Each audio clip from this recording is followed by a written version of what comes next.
Chapter 6, Into Neptune's Mysteries. Metal, over all Neptune's surface.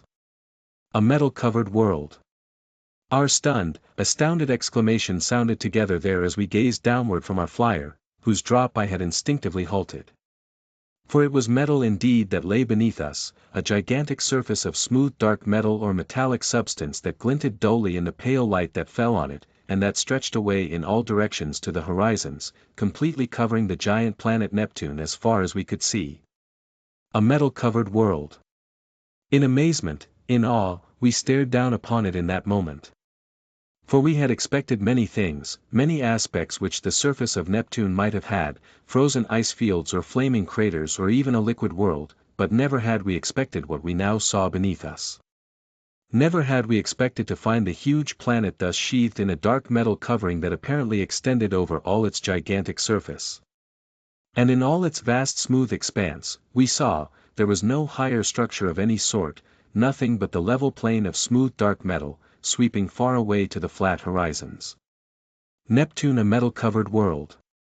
And I think I see why, now, said Marlin quickly as we gazed down.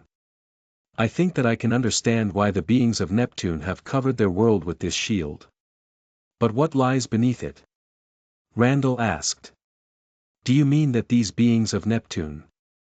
I mean that beneath this great shield they have built must lie the real world of the beings of Neptune, must lie the source of the giant force ray that they're stabbing toward the sun. But how to get down inside, said Whiteley. There seems no opening in this gigantic metal shield. We must go on, then, Marlin told us. Must go on until we find some way of getting beneath, since beneath that shield there lies our goal. A moment we stared toward each other, and then I had snapped open one of the switches before me, turning the ray direction dial, sending down slantwise toward the metal surface a force ray, instead of the vertical ray that had upheld our flyer. The pressure of this slanting ray at once sent our ball-like space flyer moving forward across Neptune's surface, across the smooth vast dark metal plane whose presence was so astounding to us. I glanced at the outside temperature dial as we shot forward, saw that the atmosphere through which we moved though dense was cold indeed, hardly above zero in temperature. Then with Marlin and Whiteley and Randall I turned my attention to the smooth great metal surface over which we were driving. On and on we shot, though, without finding any slightest change or opening or structure in that unending dark metal surface, that swept away in its vast, bare curve to the horizons, which were very far from us, so great was the radius of curvature of Neptune's mighty sphere. But after tense moments of this fruitless watch from our racing flyer, Whiteley uttered a low exclamation and pointed ahead, toward a round lighter circle in the dark metal plane far to the left, a circular opening in the giant metal shield. None other of us spoke as we gazed toward that opening, but at once I had sent the space flyer rushing toward it. As we raced nearer to it we saw that that opening circle was a full 500 feet in diameter, and that we could see down through it a great, bright-lit space beneath. Tensely we watched, until in another moment I had sent the space flyer directly above the great opening, so that it hovered motionless above the circular opening center. And as it hung there we four, forgetful for the moment of all else, were gazing down through the space flyer's window through that opening, down into the great more brightly lit space that we could see beneath the huge metal shield that covered all this world. The first thing that I noted, gazing downward, was that the space beneath the giant metal roof of Neptune was a great one, since it was a full mile from the opening in that roof to the surface of the world far below. Gazing down toward that surface, seeing at last the true surface of Neptune lying in the brighter light that existed in some strange way beneath the gigantic metal roof, we gasped. For upon that surface there loomed countless strange structures such as we had never seen before. Rectangular in shape were those structures, with straight black walls, of great size but seeming rather low in height, and they were without exception roofless. In them we could dimly make out from our great height the gleaming shapes of what seemed huge machines of one sort or another, but could not at that height see whether living beings of any sort moved among the structures. The great circle of the world beneath that we could see, hanging above the opening, was completely covered with these structures, the black walls of one roofless building being surrounded on all sides by the walls of others, there being no streets or open spaces whatever between them. It was as though, indeed, all the surface of the great world beneath had been divided into great compartments by a great checkerboard arrangement of intersecting black walls. Marlin's eyes were gleaming with excitement as he gazed down. "The city of the creatures of Neptune," he breathed, as in awe we four stared down. "The city of Neptune that lies beneath the colossal roof, and that must hold somewhere that which we have come to seek." "You're going to venture down into this city, down under the great roof?" I asked, and he nodded. "We must hunt to find the giant force ray's source. But stand ready to flash the space flyer back upward, for if we're discovered by whatever beings inhabit this strange world, I think we'll get short shrift." A moment we paused there, and then as my hands moved upon the switch controls, decreasing the power of the force ray that held us upward, the space flyer was sinking smoothly and slowly downward, down through the great opening.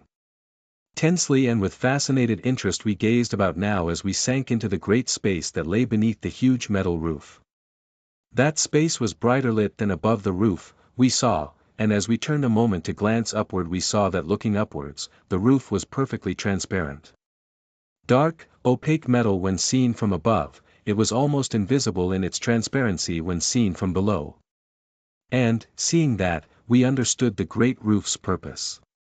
It had been constructed and placed above all Neptune, encircling the great planet and enclosing it, to retain that planet's heat as much as possible. For it was apparent that heat and light radiations or vibrations could not pass up through the metal of the roof from beneath, making it appear black and perfectly opaque from above, but could pass freely down through it from above, making it appear almost perfectly transparent from below. Even as we grasped the wonder of that, though, we had forgotten it, in the greater wonder of the things that lay now before our eyes. For as we sank down in our space flyer into the great space beneath that roof we could see the surface of great Neptune itself, stretching far away beneath that mighty enclosing shield above it, and covered to the horizons by the strange rectangular and roofless structures such as we had already seen. These were formed, indeed, by smooth black walls of some 200 feet in height that ran in straight lines in checkerboard arrangement across all the surface of this huge planet, apparently, forming upon all its surface, without streets or parks or openings of any kind, a vast city of rectangular compartments, large and small. A titanic streetless city that covered apparently all the surface of giant Neptune. But most wonderful of all the things that lay before us in that moment was the fact that nowhere about us could we see any sign of supporting pillars or piers for the giant roof that stretched far above us. For though we could gaze far away to the distant horizons of this great world, we could find no single support for that huge metal roof that apparently covered all the great planet, and whose weight must have been incalculable. And another feature of the giant roof puzzled us. It puzzled us to see the great openings in it like that down which we had come, great circular openings which we could see in it here and there at great distances from each other. Those openings were provided on their underside with great sliding shutters for closing them tightly, yet all were open. Why should they be open, we silently asked ourselves, if the purpose of the roof was to retain Neptune's heat within that roof? For the existence of those great and unclosed openings in the roof must surely be defeating that purpose, for our outside temperature dial recorded the same zero temperature as prevailed above the roof. Yet even these strange things could not wholly draw our interest and attention from the strange compartment city beneath, as our space flyer sank toward it. We were within a few hundred feet of it, now, and as we dropped nearer, Marlin and Whiteley and Randall staring eagerly down beside me, my hands were tense upon the switch controls, ready to send our flyer leaping instantly upward. For if the beings of the city beneath, whatever their nature, caught sight of us, we could expect nothing but instant attack. So that a tenseness held all of us as our great flyer's faceted polyhedron dropped on through the pale light beneath the great roof toward the black-walled, checkerboard-like city that stretched across the surface of the great world beneath us. And now, as we sank lower, our eyes were making out ever more clearly the details of that amazing city. The rectangular black-walled compartments held, as we had half realized from above, various strange-shaped mechanisms and objects which we could even now only vaguely discern. We could see clearly, though, that here and there across all the vast city's compartmented surface there stood giant metal globes, each 100 feet in diameter and each occupying a square compartment of its own. There seemed hundreds of these great gleaming globes, scattered here and there in compartments across the city's surface as far as we could see, though their purpose was then quite incomprehensible to us. But as we sank lower still, ever more cautiously, it was not the globes or the compartment's contents that held our attention so much as the astounding, stupefying fact that now was thrust upon us, namely that in all the gigantic compartmented city, in all its strange great black-walled rectangular and roofless enclosures, there moved no living being. Dead! Randall's cry expressed in that instant the stupefaction of all of us. A dead world! Neptune, a dead world! A dead world! For truly it seemed a dead world that lay there in the dim pale light beneath us. A world whose strange contiguous compartments stretched away from horizon to form the colossal city above which we hovered, but a world, a city, in which was no single discernible thing of life. The endless black-walled compartments, the strange-shaped structures and mechanisms, the great enigmatic globes, all these things lay beneath us in a silence and a death that were stunning to our senses. Lay beneath us as though death had reached out of the unknown to annihilate suddenly all living things upon this alien world, leaving in it only the cold and the silence and the death that enwrapped it now. Neptune, we had flown across the awful void toward it for week upon week, prepared to find within it any strange beings, any alien and terrible form of life, but never had we been prepared to find it without any life whatever, an utterly lifeless world. As we stared down toward it in utter silence, it seemed to me that my brain was spinning from the stupefying shock of amazement that was ours. For if the world beneath us was truly a dead one, if Neptune lay now without life, its colossal compartment city entirely lifeless, whence came that giant force ray that was stabbing across the solar system from Neptune to turn the sun ever faster toward its division? Whence came that doom which was being loosed upon our Earth and upon all the solar system, almost, by that gigantic ray? Was that great ray, after all, only some incomprehensible freak of natural forces, impossible to withstand, and had Neptune, once the home of some alien, mighty civilization, lain for eons in silence and death?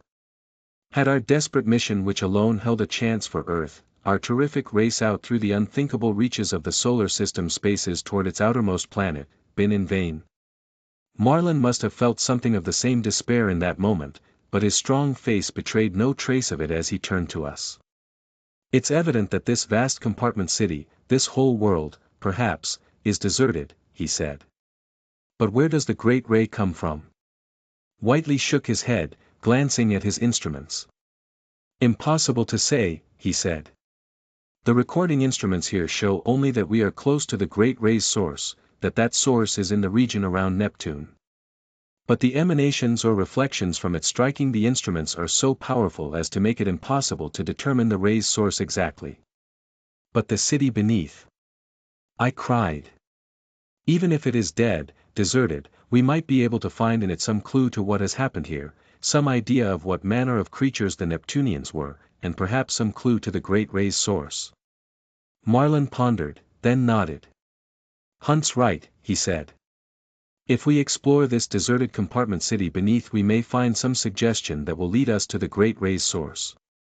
And we must find out soon, for only 85 days are left before the sun divides into a double star and dooms Earth. But we shouldn't risk all of us on this venture, I said. The safest way would be to keep the space flyer, with 2 of us inside, hovering here above the city while the other 2 go down to it and explore it in their spacewalkers. This we finally agreed to do, and Marlin and I insisted upon being the 2 to make the venture, Whiteley and Randall reluctantly agreeing at last to remain within the space flyer, watching and waiting for us. So, bringing the space flyer down to a height of 1,000 feet above the compartmented city, I set the force ray to hold it motionless there, Randall taking my place at its controls. Then Marlin and I were quickly getting into our 2 cylindrical spacewalkers. Once inside them, we each gripped in a great pincer hand the pointed bars of steel that we were to take with us, and then unscrewed the inner door and passed into the vestibule chamber. Another moment and with the inner door closed, the outer one was swinging open, and the denser and colder air from without was rushing into the vestibule chamber. We did not feel its cold, however, snug in the insulated and heated cylinders of the spacewalkers, but drew ourselves to the outer door, turning on the force rays from the bottoms of our cylinders. Then as we drew ourselves out through the door and into empty air, we were both sinking gently downward, our fall slowed to a mere floating drop by the down-pressing power of our force rays. Down through the dim pale light of Neptune's day we sank, down until just beneath us lay one of the intersecting black walls. As I saw this I shot my supporting force ray outward at a slant, and as this sent me down obliquely, I floated down past that wall, Marlin doing the same beside me, and in another moment we had come gently to rest just above the black smooth floor of one of the great compartments, the force rays from the bottoms of our spacewalkers holding us a foot or so above the floor. Resting there, Marlin and I looked up first. Beside us towered the black 200-foot wall of the compartment, and far above we could make out the hovering space flyer, its great gleaming polyhedron hanging motionless and watchful above. We waved the great metal arms of our spacewalkers toward it, toward Whiteley and Randall inside it, and then turned to examine the place in which we stood. It was an oblong compartment some 400 feet in length, and half that in width, its great black walls towering on all sides of us. Ranged around the compartment against those walls were rows of strange squat mechanisms of a roughly pear-like form, that loomed each a score of feet in height. Marlin and I shot our spacewalkers toward the nearest of these mechanisms, to examine it. We saw that in the top of it was an odd cone-like opening, and that there ran out of the gleaming metal cover of the thing a thick pipe or tube that connected with a larger pipe that encircled the compartment, connected to each of the mechanisms. Then as we reached forward, swung aside the metal cover of the mechanism, exposing an intricate system of sections inside it through which ran slender tubes acted upon by what seemed projectors of electromagnetic force about them. Marlin pointed toward them, leaned toward me until his spacewalker touched mine and spoke to me through the touching metal. "A water-making mechanism this seems to be, Hunt," he said. "In some way it must draw down ceaseless supplies of hydrogen and oxygen atoms from the great vapor masses above the roof, and then recombine them here into water." I nodded, gazing at the thing. "But it hasn't been used for years, for centuries, perhaps," I said. "Look, that dust upon it." For upon the pear-shaped mechanism before us, and on all those others and all other things about us, there rested a coating of fine dust that was inches thick, a dust coating that we knew only a great period of time could have deposited there. A moment we stared at that, two grotesque figures there in the great cylinders of our spacewalkers, and then were moving on, along the wall. That black smooth wall, we saw now, was composed of a material that looked much like a black seamless stone, but one that seemed diamond-hard.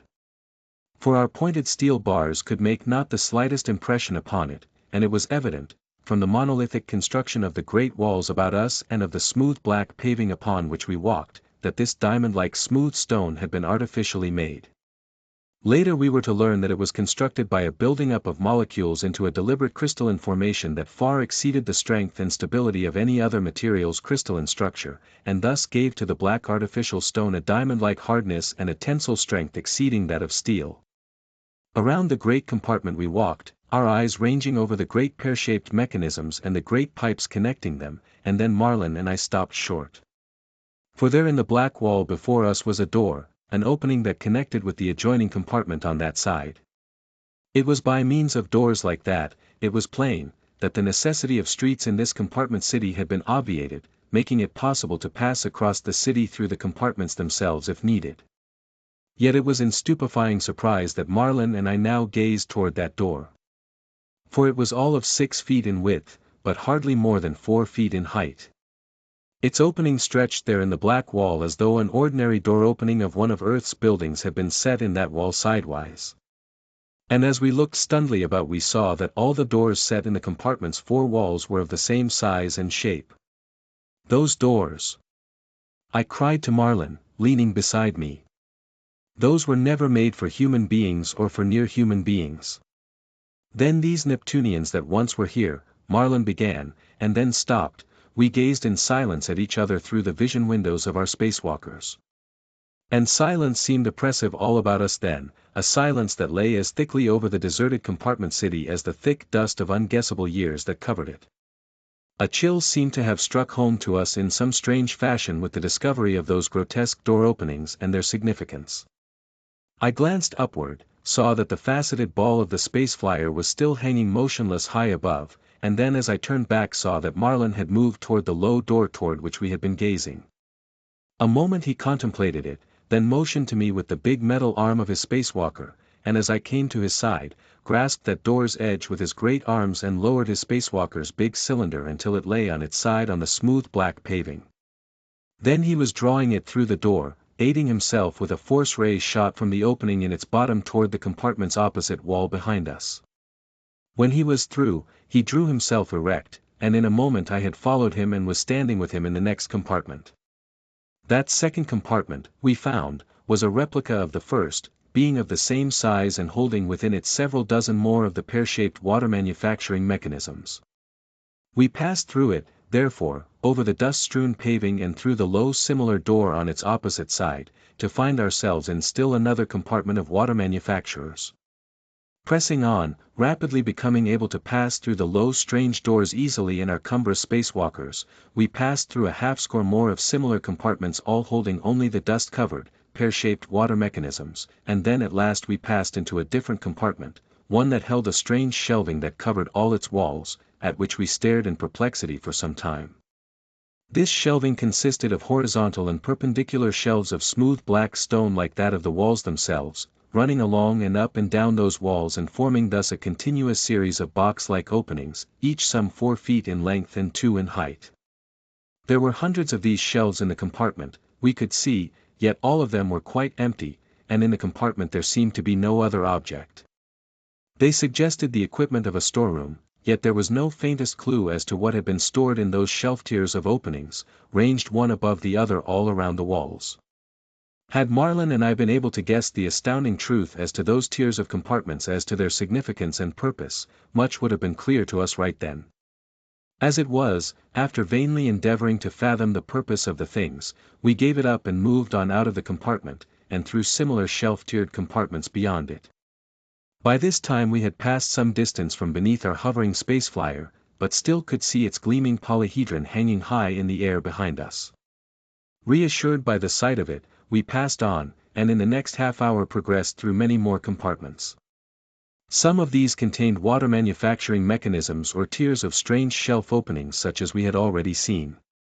But many others held mechanisms or objects strange to our eyes, before which Marlin and I stood entranced. We almost forgot, in the overpowering interest of the things that we found in those compartments, the object of our exploring search through the strange compartment city, our search for clues as to the beings of Neptune and as to the great force ray that was turning the sun ever faster. Compartments we found in which were structures that puzzled us as completely as had the tiers of shelf openings. These structures were great flat metal containers, each scores of feet in length and width but hardly more than a foot or 2 in depth. They were ranged one above the other in great supporting frameworks, and each container was filled with black fine soil. The compartments that held these had set in their walls great white discs which were connected to intricate apparatus that seemed generators of some kind of force, but more than that we could not ascertain from our inspection of them.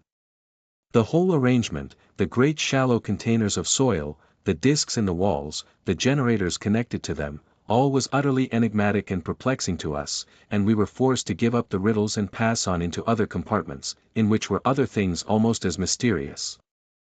Some held giant globes of burnished metal, now dust-covered, which occupied almost a whole compartment each. These great gleaming globes were among the most puzzling things we had found, since there was, in the compartment of each one, no other object or indication of their purpose, save for a few switches mounted upon a panel, the combination of which we could not discover, opening and closing them in vain. We had seen these great globes from above, dotting the vast compartment city here and there in great numbers, but we could learn no more of their purpose standing there beside them than we had been able to guess from above. And near these there were strange looming machines, many-cogged, and with a great hopper above whose purpose we guessed, at least, guessing that these were the mechanisms that produced from some raw materials the artificial diamond-hard black stone material that made up all the intersecting walls of this strange huge city world. Each of these machines had before it a very low, round metal seat, with in front of that seat the controls of the machine, a half-dozen burnished metal levers. As we saw them Marlin and I exchanged startled glances. Had the being who operated that machine, who sat before it, held and operated all those control levers of the mechanism? Back to our minds flashed the strange low openings of the doors through which we had come, and for a moment the same strange sense of dread chilled me. But I shook off the feeling, followed Marlin on into another compartment, glancing back through to where our space flyer poised in the air now far across the city behind us. It was into another long rectangular compartment that we passed, one that held, like that out of which we had just come, rows of strange many-cogged mechanisms. But one feature of that compartment caught our attention instantly, held us motionless and staring. And that was that those rows of great mechanisms were not complete. Here and there in those rows were gaps, as though machines had been removed from the compartment, and where those gaps were, where the missing machines had stood, were squares on the floor where their bases had rested, squares that were entirely free of the inch-thick dust that lay over all else. And even as we stared, as we comprehended the astounding significance of that, we saw that upon the dust-coated floor before us were many tracks, small round and strange tracks in the thick dust that were of great number and that had been made, it was apparent from their dust-free condition, but days or hours before. "Marlin," I whispered, grasping my companion's spacewalker with the great metal arm of my own and touching head casing to head casing. "Marlin, those tracks, something has been here, and but recently." "It can't be," he exclaimed, his voice hushed strangely like my own. "Neptune, all this great compartment city, it's all dead, deserted." "But those tracks," I insisted. "Those squares in the dust, something's been here and has taken a half-dozen of these great machines away with them. And we know that something on Neptune is sending the great force ray out to the sun." "It can't be," Marlin repeated. "We found no source of the great ray on Neptune's sunward side, and, too, how can that ray shoot always toward the sun from some spot on Neptune when Neptune itself is constantly turning? No, Hunt, I think that this means, but look up there." As he cried out he was gazing suddenly upward, his spacewalker's great arms pointing up, and at that horror-stricken cry, I glanced up to see a sight that froze me motionless there in astonishment. For there, high above us and above the great compartment city, a dozen strange great shapes were dropping down through the air toward us, were dropping down through one of the openings in the great roof. Long great cylinders of gleaming metal those shapes seemed, dropping silently and smoothly down from the opening, toward the compartment city, but even as we looked in amazement and terror up toward them, they had halted in mid-air, as though seeing the faceted ball of our hovering space flyer hanging above the city far behind us. Then the next instant all the dozen great cylinders were flashing with unbelievable speed toward our space flyer, a half-score narrow, pencil-like rays of pale, almost invisible light or force stabbing ahead of them toward the space flyer. Marlin and I cried out in the same instant as those great cylinders whirled through the air toward the space flyer, and in that moment it seemed to us that our wild cries had been heard, for we saw the space flyer whirl itself to one side suddenly, as though Randall and Whiteley in it had caught sight suddenly of that onrushing menace. The pale, almost unseen stabbing little rays of force or light shot past them as they swerved thus, and then the next moment cylinders and space flyer seemed to be whirling in a wild melange of geometrical metal forms there in the pale dim light above the great compartment city. We saw the slender, pencil-like shafts of force stabbing this way and that, saw one cylinder, struck by the shafts of its fellows, riven asunder by those shafts as though by swords of steel, and then suddenly the gleaming polyhedron of the space flyer had plunged up out of the wild melee and was rocketing up toward one of the great openings in the vast roof above. As Whiteley and Randall thus whirled the space flyer up in an effort to escape their outnumbering, unknown attackers, we saw three of the great cylinders rushing up after them. In another moment the space flyer, closely followed by its three pursuers, had rushed up through the opening and disappeared above, and as they did so we saw that the remaining 8 cylinders were dropping now again toward the compartment city. Watching stupefied still in our amazement, Marlin and I saw that 4 of the cylinders were heading down toward a point in the great city somewhat to the right of us, while the other 4 were slanting down now almost straight toward the compartment in which we stood. And as I saw that, as I saw and understood the significance of the tracks and missing mechanisms in this compartment, I grasped Marlin's great metal arm with one of my own, again touching head armors. "They're coming down to this compartment," I cried. "It was they who took the missing mechanisms from here, they've come for more." "Out of the compartment, then," Marlin shouted. They're after Whiteley and Randall and the flyer, and if they find us here. With the words we were throwing ourselves, prisoned in our great cumbrous spacewalkers as we were, toward the low door through which we had come. In a moment we were through that door, were in the adjoining compartment, but hardly had we gained it than there swept through the pale light from high above 4 great cylindrical shapes, slanting smoothly down toward the compartment we had just left. From above they could see us easily, whatever beings were inside those descending cylinders, so that as they shot down over our roofless great compartment, Marlin and I poised motionless, praying that our great gleaming spacewalkers might be mistaken for mechanisms. Far across the compartment city we could glimpse the 4 other cylinders dropping down toward a different point, also, and then in the next moment the 4 above us had shot down over us and with a throbbing sound coming clearly to us from those cylinders' interiors, were coming to rest in the compartment we had just left. Glancing for a moment at each other through the vision windows of our spacewalkers, Marlin and I then softly moved in them toward the low door through which we had just come. For though our fear was great, our curiosity, our realization of the mission that had brought us out here to Neptune, was greater. In a moment we were at the door, were lowering ourselves awkwardly and silently to a position from which we could gaze through it into the adjoining compartment. In that compartment, we saw now, the 4 great cylinders had landed, and were resting upon the floor at its center.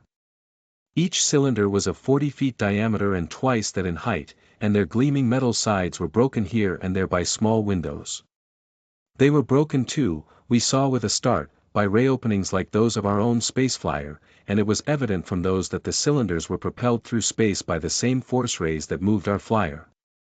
Before we could fully comprehend the meaning of that fact, though, there came a low clanking of metal and before our eyes a section in each of the curving sides of the cylinders, near the base of each, was abruptly sliding aside, leaving in the metal wall of each cylinder a low oblong door opening like those of the compartments about us.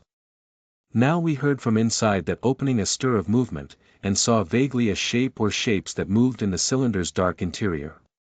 Then, as we gazed with tense nerves toward that opening, there moved out of the cylinder's dark interior through that opening, into the pale dim light of the Neptunian day, a creature at which Marlin and I stared in that moment with horror-stunned minds.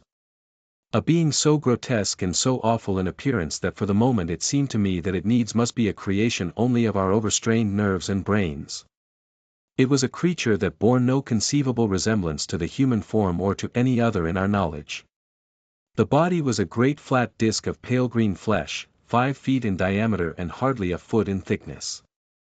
It was supported in a flat or horizontal position above the ground by 7 short thick limbs of muscle or flesh, which were each 3 feet in length and which projected down from the big disk body at equal intervals around its circle. The only visible features of the creature were the eyes and mouth. The eyes were 2 in number, and were set close together in the edge of the disk body. They were like the eyes of some insect, being each inches across and bulging outward, being composed each of a myriad smaller glistening lens divisions, like the eye of a fly. And as I saw with shuddering horror those 2 bulging strange eyes gazing about, it came to me that it was only by means of such great, powerful eyes and their many lenses that any creature here in the dim light of Neptune could see clearly all things about it. The mouth was a white-lipped circular opening, and was set at the very center of the horizontal disk body's upper surface. No stranger combination can be imagined than that which presented itself thus in the appearance of that creature before us, with the 2 bulging glassy eyes staring forth from the edge of the great disk body, and the round mouth gaping there in that disk body's flat upper surface. Slung around the disk body the creature wore a flexible armor or dress of connected straps of flexible metal. In a loop of this rested a metal tube formed by the joining together of 2 tubes of dissimilar thickness. And attached to the flexible straps in another position, at the disk body's edge, was one of the strangest features of its appearance, a small metal ball that seemed glowing with unceasing radiant light.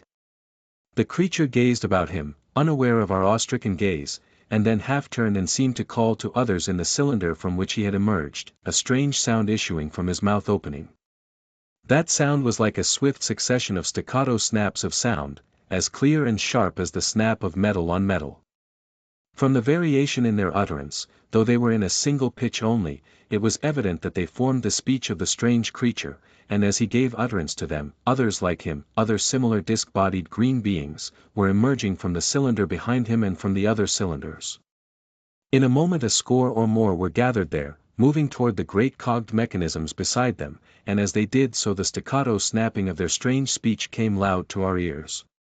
And as they did so, too, we saw that the 7 strange limbs of each of them served him as arms as well as supporting legs, since some used some of those limbs to carry tools, holding them tightly in fingerless, muscled grasp. Neptunians, whispered Marlin beside me. Neptunians, Hunt, those squat, flat disc bodies, those great eyes. Neptunians. Yet I had seen myself that they must be so, that only on a great planet like Neptune, with far greater gravitational power than Earth, could those squat, flat bodies have evolved. For the greater the power of a planet's gravitation, the lower and the more squat will be the forms of life that evolve upon it. And just as these Neptunians had evolved in their strange disk form here on the great planet, due to its greater gravitational power, so had their great light-gathering eyes been evolved by the dimness that reigned here always. And it was these beings, it was clear, who had built the vast compartment city that covered all of the great planet's surface about us, since it was only beings like these who would have built such strange, low doors in it for their own flat disk bodies, only such beings as these who, with their 7 great limbs, could manipulate the controls of the mechanisms we had seen. Neptunians. I whispered it, myself. But if it's beings like these who inhabit Neptune, who have sent the great force ray stabbing toward the sun to divide it, where are they all? Why have they left all this city, all this world, dead and deserted? Marlin, inside his spacewalker, shook his head. God knows, Hunt. If all these Neptunians have deserted their world, where have they gone? I know no more than you. But it's clear that they've come back for more of those great mechanisms. It was, indeed, evident that that was the object of the Neptunians' visit to the compartment city, for now the score or more in the adjoining compartment were busily working with their tools upon 3 or 4 of the great cogged mechanisms that loomed there. Swiftly they were taking down those mechanisms, were disassembling them into a myriad intricate parts which were stowed away in the 4 great cylinders. More than once some of them passed close to the low door through which Marlin and I were gazing, but none ventured through it into the compartment in which we hid, seeming all to be intent upon the business at hand. And as they worked on we began to understand some of the features about them that had puzzled us in our first horror-stricken sight of them.